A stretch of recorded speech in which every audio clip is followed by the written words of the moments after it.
1996 पासनं महाराष्ट्र राज्य राष्ट्रीय कामगार संघाचं नेतृत्व देखील सचिन भाऊंकडे त्या ठिकाणी आलेलं आपण बघितलं आणि अशा पद्धतीनं नेतृत्व त्यांचं त्या ठिकाणी उदयास येत असताना 1999 साली महाराष्ट्राच्या विधानसभेमध्ये ते आमदार म्हणून निवडून आले आणि त्यानंतर 99 असेल, 2004 असेल, 2009 असेल, असं सलग 3 वेळा महाराष्ट्र विधानसभेमध्ये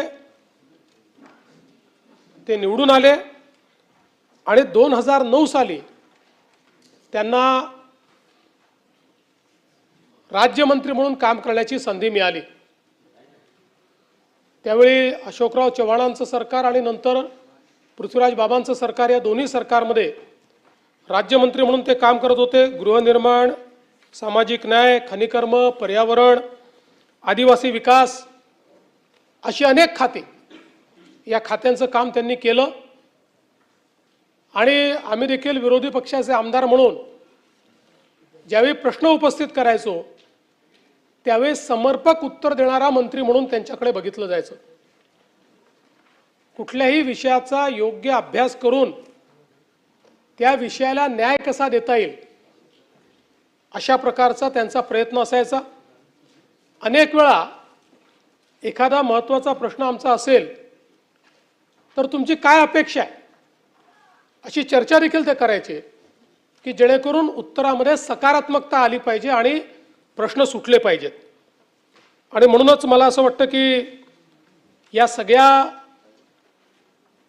खात्याचं कामकाज पाहत असताना त्यांचा सभागृहातला परफॉर्मन्स हा देखील अतिशय चांगला होता, अभ्यासू होता आणि सर्वांना न्याय देणारा अशा प्रकारचा तो होता।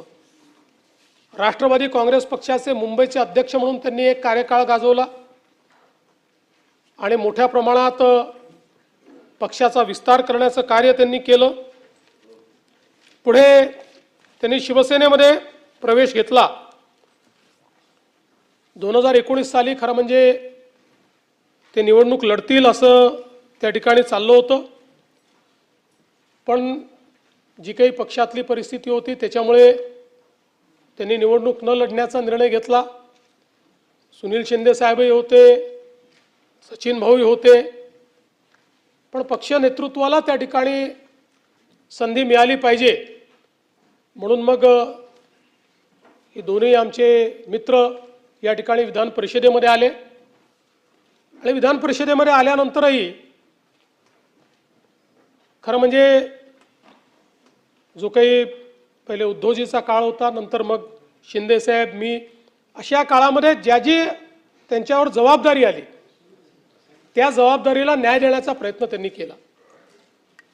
विरोधी पक्षामध्ये असताना सातत्याने मुंबईचे प्रश्न, मिल कामगारांचे प्रश्न आणि महाराष्ट्रातील एकूणच कामगार चळवळीचे प्रश्न हे सातत्याने त्यांनी या ठिकाणी मांडले आणि म्हणून मला असं वाटतं की खऱ्या अर्थानं एक प्रगल्भता नेतृत्वातली हे आपल्याला पाहायला मिळाली। खरं तर सचिन भाऊंनी सुरू केलेली संकल्पची दहीहंडी ही देखील मुंबईमधली एक अत्यंत आकर्षण असलेली अशा प्रकारची दहीहंडी ठरली आणि त्यातनं त्यांच्या संपूर्ण जे काही संघटन गुण आहेत ते आपल्याला त्याही माध्यमातून पाहायला मिळाले। सामाजिक क्षेत्रामध्ये मोठ्या प्रमाणात ते कार्य करतात, वेगवेगळ्या पद्धतीनं लोकांना मदत करण्याचा प्रयत्न करतात, वैद्यकीय क्षेत्रामध्ये ते काम करतात आणि मला असं वाटतं की एक अष्टपैलू नेतृत्व म्हणून त्यांच्याकडे आपल्याला पाहायला मिळतं। आणि मूळ सचिन भाऊंचं नेतृत्व हे पवार साहेबांकडे तयार झालेलं असल्यामुळे योग्य वेळी गोल कसा मारला पाहिजे याचा नेमका अनुभव त्यांच्याकडे आहे। राजकारणामध्ये भाई योग्य वेळी योग्य निर्णय करणं हे महत्त्वाचं असतं. आणि मला असं वाटतं की माननीय शिंदे साहेबांच्या नेतृत्वात ही जी काही या ठिकाणी हिंदू हृदय सम्राट शिवसेना प्रमुख बाळासाहेब ठाकरे यांची जी काही शिवसेना आहे त्या शिवसेनेच्या सोबत,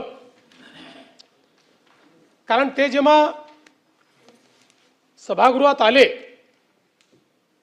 त्यावेळी भले इथे चिन्ह नसतं पण तेव्हा धनुष्यबाणच होता की नाही, त्याच्यावरच आलेले आहेत. म्हणजे हां, तुम्ही मतदान केलं त्यांना, त्याच्यामुळे असा काही बदल घडलेला नाही आहे.